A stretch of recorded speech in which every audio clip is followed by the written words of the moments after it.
So as the pot continues to be 6,600, what an unbelievable turn card. The case 5, so the last 5 in the deck here, comes on the turn. Total rainbow board. To another CrushLivePoker.com hand review from the latest season of high stakes poker. And today we are going to get a look at a matchup between two legends, Dwan and Phil Ivey. These guys have battled it out on TV cash games over the years, on high stakes poker, on other shows. We haven't really seen a lot of Phil Ivey lately, so it was really, really good to see him sort of get back to playing on TV, as he is considered obviously one of the best. And Dwan, 10, 15 years ago, really was the most feared no-limit cash game player in the world.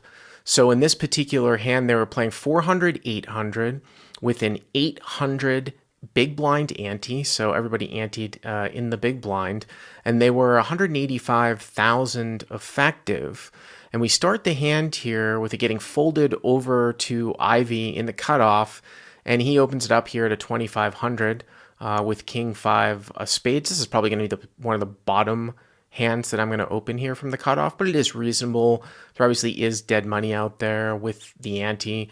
Gets folded over here, Dwan, and he's got ace 5 suited here, and many, many times people are going to 3-bet this from the small blind.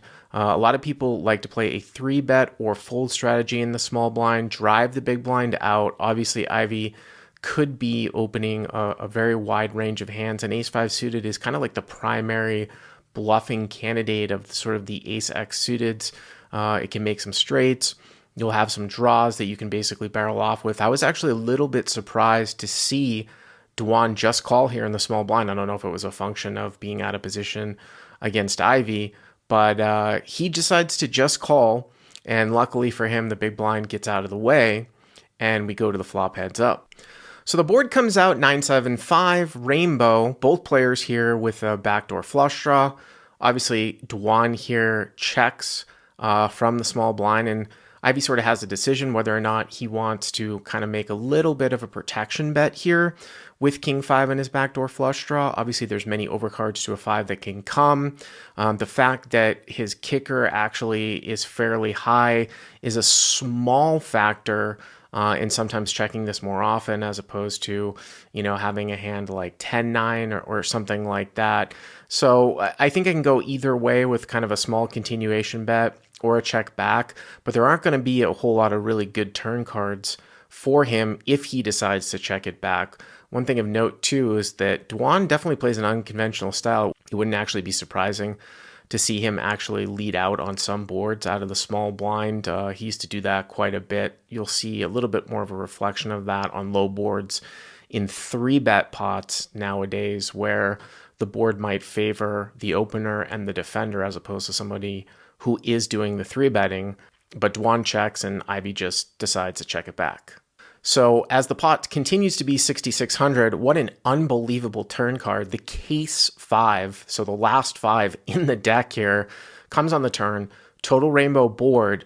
Now, Dwan has a decision to make here with trip 5s. I would say more often than not, you're probably going to be betting, because the pre-flop raiser isn't really going to be doing a whole lot of betting with some hands that he might think actually have some showdown value, like ace highs, something like that. At the same time, it is only a single raise pot, so sometimes when the stack to pot ratio is really, really deep, you have to do some maneuvering to get more money basically into the pot. So Dwan decides to check here again, and obviously if we're Phil Ivey in position, we've checked back, a pair of 5s, now we've turned trips. There's really no reason to not bet now. It's really a jing card for us. And he bets 2,500 into about 6,600. And now, obviously, Dwan is going to check raise. I mean, what a spot to be able to get the pre-flop raiser who check backed the flop to actually bet this turn. So he's going to check raise it up. And really, for Ivey, I mean, look at the hand here where, usually Dwan's probably going to be 3-betting pocket 9s. I would say out of the small blind, maybe partials of pocket 7s. Could he have a hand like 6-8 suited, which is a straight? It's possible. I think with King 5 here, the fact that there just aren't that many 5s left, and it's far less likely that Dwan has a 5 than some other hand that's better for value or a bluff. Really, the right play here is to call as a continue. And then maybe if Dwan checks at the end, maybe you value bet. Obviously, possibly if you fill up, you might value bet. But against the guy that's capable of bluffing, that understands ranges on certain types of boards, I think King 5 is a really, really good just call here to the check raise. Other interesting thing of note here is the sizing. Dwan made it just over 4x. It's kind of a hefty raise, but Ivey's obviously going to continue here with a call, and we go to the river. Before we reveal what the river is, do me a favor. If you enjoy this video, please hit that like button, subscribe to the channel, and turn notifications on so you will know when we release a video, and we're releasing 3 to 4 videos every single week. And of course, you can check out Crush Live Poker, my training site, over at crushlivepoker.com. There's a coupon code in the description if you want to check it out and get the first 30 days for free. So we roll the river, and it's an offsuit 3, which really doesn't change much with the exception of 4-6 possibly coming in, but that's going to make the assumption that Dwan is going to be calling, Phil Ivey's raise from out of position, cold call in the small blind with 6-4 suited, not bet the turn after it goes check, check. I mean, usually if we're in there with 4-6 suited, it's going to be in a single raise pot in the big blind. And if it comes out 9-7-5 and the pre-flop raiser checks it back and the turn is a 5, we're going to be doing a lot of betting on the turn with 4-6. I mean, once in a while you can throw in some check raises, but it's just probably a number of events that are really unlikely to happen for Dwan to have 4-6. The cold call pre, going for a check raise on the turn, it's just pretty unlikely. Dwan obviously is going to value bet here with his ace-5, and he has to sort of determine, sizing here. It's just one of these things where I don't know if Ivey is betting here on the turn with a non-paired hand and then calling a check raise. He seems to have something, and obviously these two have some history.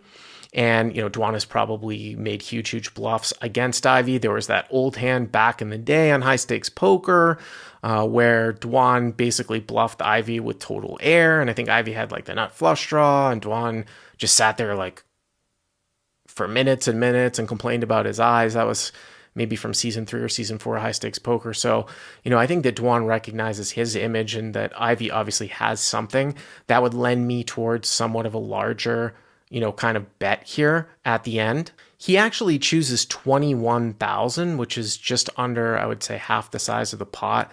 Personally, I would tend to go for more of a 2/3, I would say, pot size bet here, maybe 30 to 35,000, because I really do think that Ivey actually has something here. Again, he's not just like bet calling the turn here with ace queen. So he goes and bets 21,000. And now for Ivey, now that he hasn't improved and that Dwan obviously check raised him on the turn, again, we're in a situation where I think that there's really nothing to do here but just call.